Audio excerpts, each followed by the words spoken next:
The founder and CEO of Murtala Mohammed Foundation, Aisha Muhammed-Oyebode, says that there is a need to enhance intelligence and security networks to address insurgency attacks around the Lake Chad basin. She notes it is also important to measure and track the deployment of international funds in a humanitarian space, stressing little or no progress seems to be made in terms of social services, protection of women and girls, and reducing mass abductions or kidnappings. Take a look.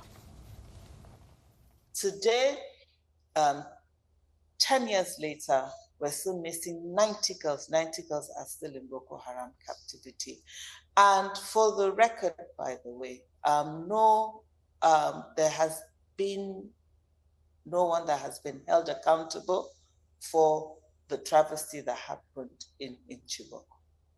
And now, with partners like the United States reiterating their support to Nigeria, talking about the fight against terrorism, how do you think Nigeria should now leverage this partnership? We've had a whole lot of conversation around our response and use of intelligence, interplay of activities, and also information from the communities where we have those hot spots, and also security votes. All of these, this combination, we still seemingly have not made so much of a headway. So in terms of partnerships with the likes of the United States, how do you think we should be leveraging this to ensure we have proper outcomes where we don't have a repeat of Chibok or the Gwoza bombing? I'm sure you're familiar with the DDRR policy, DDRR policy, disarmament, demobilization, repatriation, integration, and resettlement of the Lake Chad region. So this was the policy that was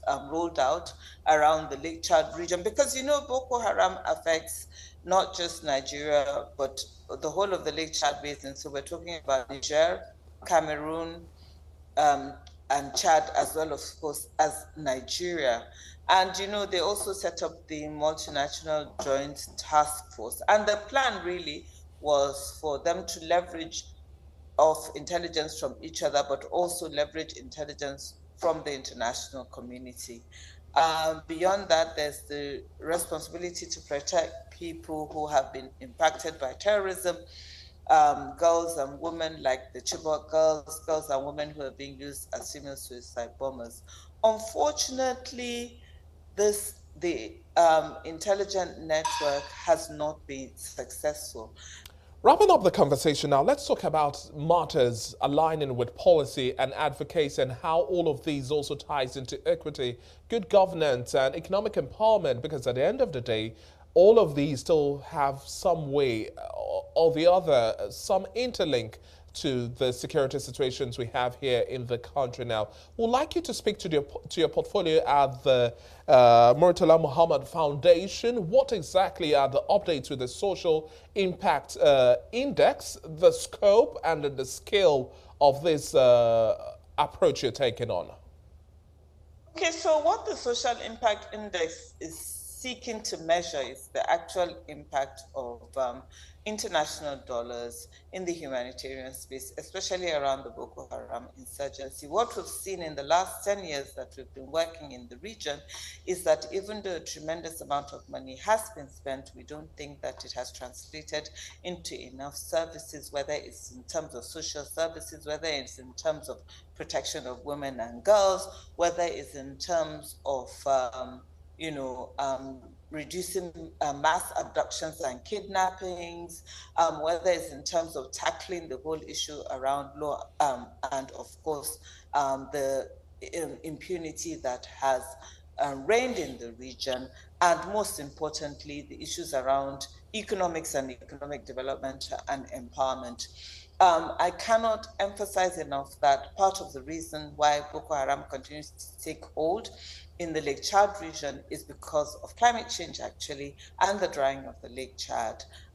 Since the 1960s, the Lake Chad, of which at least 30 million people who are domiciled with those four countries that I've talked about, Nigeria, Chad, Niger, and Cameroon, 30 million people derive their livelihoods from that lake.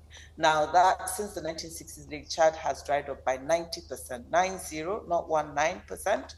So what we're talking about are very serious issues. The social impact index is suggesting that we have to find different ways of being able to measure the impact of humanitarian aid, humanitarian interventions, so that we are certain that when these large amount of dollars are deployed into our regions, we can actually see the impact in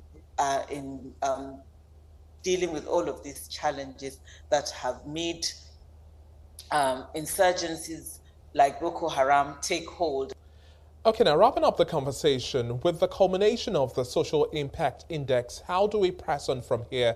What's the next line of action? Well, I think we need a call for action. Again, around the abduction of women and girls. I think we need a gendered lens approach to economic empowerment and economic development, regional cooperation as well, and the provision of social services. I think it's critical for us to be able to measure our people. I think we can apply a lot of tech-empowered digital tools. It's believed that over 5 million people across the African region actually have no forms of legal identification. So there's always that discussion that how do we know who we're looking for if we don't know how many people we are. So those are some of the issues that I think we need to be thinking about. I think that we need to start looking at how we can restore livelihoods around the Lake Chad Basin. I think we need to sort of look at ways in which we can restore food security, by the way, because food security is a big challenge. Most people are not able to return to their farms. And then, of course, we have to start looking for how we can start to support, whether it's through agriculture, through finance, through skills, fragile communities. But at the end of the day, what we need to ensure is that we enhance our intelligence and security network. That's really critical to being able to solve the problem long term.